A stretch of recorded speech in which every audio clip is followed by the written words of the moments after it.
Welcome to Force Financial. I'm your host, Commander Dave, and today we're going to discuss the disappearing Star Wars audience, or what is the floor for a Star Wars movie.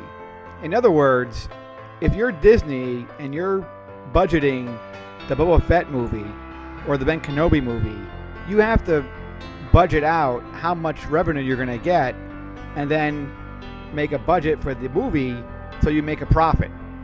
Now, what's interesting when looking at the box office returns for Solo, the numbers are horrific. And I don't think anybody thought the Star Wars audience, the built-in fan base that is, was that low.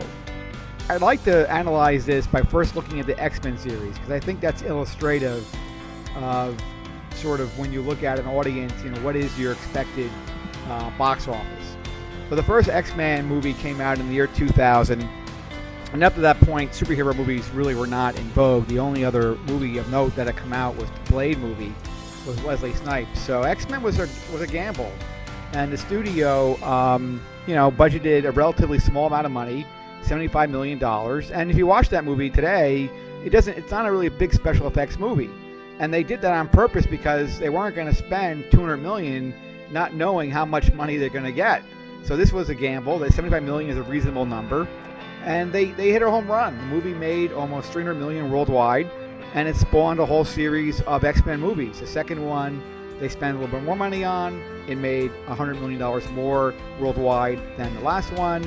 And then X-Men The Last Stand even made more money, but cost a lot more money too. So that's where you get some diminishing returns. Obviously, sequels always have to be bigger in scope than the last movie, and that's one of the kind of wrong-headed things these executives do, because again, you have to look at this audience and say, look, we're around $400 million here. That's our worldwide take. If we make the movie cost $210 million, we're really not going to make a lot of money.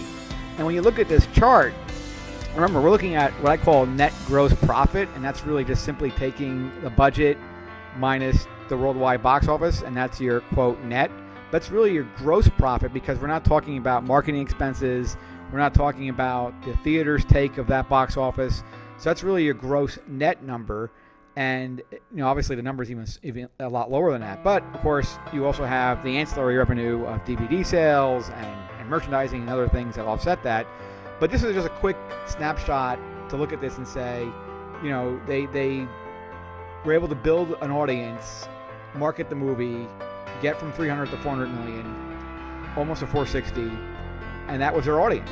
And the problem is you can't keep spending you can't keep spending 150, 120, 200 million dollars, because you're going to eat into your profit. You can only grow the audience so much. There's only so much an audience for these movies, and that's part of the superhero ceiling, if you will. Of course, Marvel has shown that there may be no ceiling for Marvel movies, but that's a whole other story. Now, let's take a look at Star Wars, and this is the Disney chart. And, it's hard to compare apples to oranges with Solo, because you have two of the, quote, saga movies, and then you had one of the Star Wars story movies. And I think right there, I want to just go on a tangent here. This is a big mistake Lucasfilm was made, because, when I go to a Marvel movie, they don't tell me this Marvel movie is the big Avenger movie, or this movie is a side story. They're just Marvel movies. Obviously, the Avenger movies I know are going to be the bigger in scope movies, but they don't market them as separate lines of movies. They're all interconnected. They're all part of the same universe. So, off the bat, calling your movie a Star Wars story already tells the audience this story doesn't really matter. If you're interested in the saga and the continuing story of Star Wars, this is a movie you can skip. It has no relation to the saga movies, and it's just fluff, and if you want to, you can see it. If not, no big deal. And that's a mistake right off the bat, because obviously people are responding. So anyway, let's look at the chart. So we have Force Awakens comes out. Obviously, the first Star Wars movie in 10 years. Makes a ton of money, $2 billion worldwide in gross box office. The movie only cost $245 million to make, and they make a cool 1.8 gross net profit. Pretty good.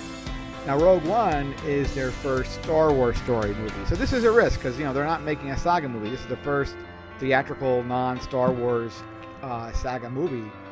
and they did really well. I mean, look, they made $1 billion worldwide. They only cost $200 million to make, and a nice tidy profit of $856 million. So they got to be pretty happy with that.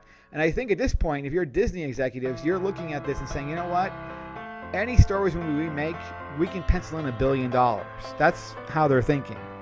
Last Jedi comes out, and they don't quite hit the home run that they were probably hoping for. Only $1.3 billion, and that's obviously a big number. You can't be unhappy with that. But when you compare it to the other saga movie, and then it really not that much more than Rogue One. Rogue One, remember, has no stars, no Mark Hamill, no Harrison Ford, no Carrie Fisher.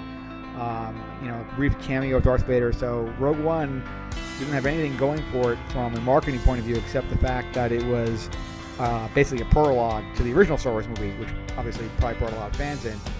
But in terms of star power and marketability, you didn't have a lot going there. So to make $1 billion, that's pretty impressive. And for Last Jedi, only to put in 1.3 with the marketing machine. This is the next saga movie with Mark Hamill, Luke Skywalker, being in the movie. It has to be. I would consider this a disappointment, considering how much Rogue One made with no stars at all in it. And then finally, of course, we get the Solo, and then you see the dramatic drop. Now, this is obviously ongoing. Solo's box office run is not ended yet. But when we look at the worldwide number there of 322 million, we're looking at a Star Wars movie which won't even break 400 million worldwide, and that is mind-boggling. I looked at the Marvel movies, and Ant-Man, the original Ant-Man, its worldwide gross, anybody want to guess? $519 million. That's right, $500 million for Ant-Man worldwide. Solo will be lucky to make 80% of that. So if Ant-Man can lap Solo, that really says a lot of where Star Wars is. And it also has to be scary. If you're a Lucasfilm, this has to scare you, because if my number is 400 million, I can't spend $275 million to make a Star Wars movie and expect to turn a profit. Remember, this is the gross net number, meaning we haven't taken out the theater's cut, we haven't taken out the marketing cut, and obviously, we if you Google this, you'll find that there are market analysts saying Solo's going to lose anywhere from 50 to 80 million, and that number could be even higher when you really after this disaster is all done. So as an executive, you really had to sit back and think, well, what am I going to do here? How are we going to make money? So one thing I want to highlight too with these movies is the tomato score for the X-Men movies. And we see X-Men and X2, relatively well-reviewed movies, well-received movies. X3 though, was a critical failure and an audience failure. Fans did not like X3. Now personally, I actually kind of liked X3. I liked the action. I thought it was a pretty good movie, to be honest, but I'm not an X-Men fan. I'm not a comic book fan of the X-Men, so I'm not as wedded to the material as an X-Men fan would be. And I understand the Phoenix storyline in that movie was butchered, but I thought it was entertaining. But I'm not going to go against the audience. The audience voted, and they said the movie wasn't good. And let's compare that. Let's compare these tomato scores to the Star Wars movies, and we see The Force Awakens and Rogue One, the audience score, both 87%. Fans like these movies. And that's one of the things I understand. Force Awakens was a well-received movie. people can talk about boycotts and things like that, but that wasn't the case with Force Awakens. That was maybe a couple people on Twitter. There's always you can always find one idiot if you want to find one tweet to make your straw man argument. But the fact is, fans liked The Force Awakens. Fans liked Finn and Rey. Fans liked Rogue One. I think most fans would consider Rogue One the best of the Disney movies so far. But then obviously we see the dramatic drop with The Last Jedi. Fans have turned on this movie viciously and with good reason. I'm one of those, put me in the 54% who hated this movie. I think it's the worst Star Wars movie by far. And Lucasfilm only has themselves to blame for this because they made a terrible movie. It's hard to believe no one put the brakes on it. Kathleen Kennedy fires directors left and right, but the one guy she should have fired, she didn't. So go figure. And then of course Solo, looking at a 65% audience score, and the worst critically reviewed movie of the Disney movies, with only 71% of critics giving it a thumbs up. So Solo, an audience failure, a critical failure, and a box office failure all the way around. And I think it's So, again, getting back to that premise, how small is the Star Wars audience? If the quality keeps going down the way it is, and these movies keep offending people the way they offend people with their SJW political messages, their bad characters, their bad stories, are we going to be looking at 300 million? I mean, what is the floor here? It's scary to think. How did this franchise go from 2 billion to 300 million? I mean, it's stunning. Within 3 years, they've crashed. And Marvel, meanwhile, continues to skyrocket. They had 2 Marvel movies come out within 6 weeks of each other. Both of them made $1 billion. One of them made $2 billion. So, don't talk about fatigue. We got another Marvel movie coming out with the latest tracking numbers put it in the 70 million range for domestic opening. Remember, Solo, I think, made around 83 million domestic for the 3-day weekend, not counting Memorial Day, the 3 days. So Ant-Man has a chance to come very close to matching Solo's box office take. And Ant-Man is a nobody character. Who cares about Ant-Man? But here we are. Ant-Man is a more popular movie than Solo, which is, again, stunning to think about. So I want to briefly just talk about why did Solo fail. We have a lot of theories, and one of them, we hear about is fatigue. But we just mentioned Black Panther, Infinity War. No fatigue there. Ant-Man is going to do really big business. So this idea of fatigue is just a nonsensical argument. It makes no sense. If fans like the product, they're going to go see the movies.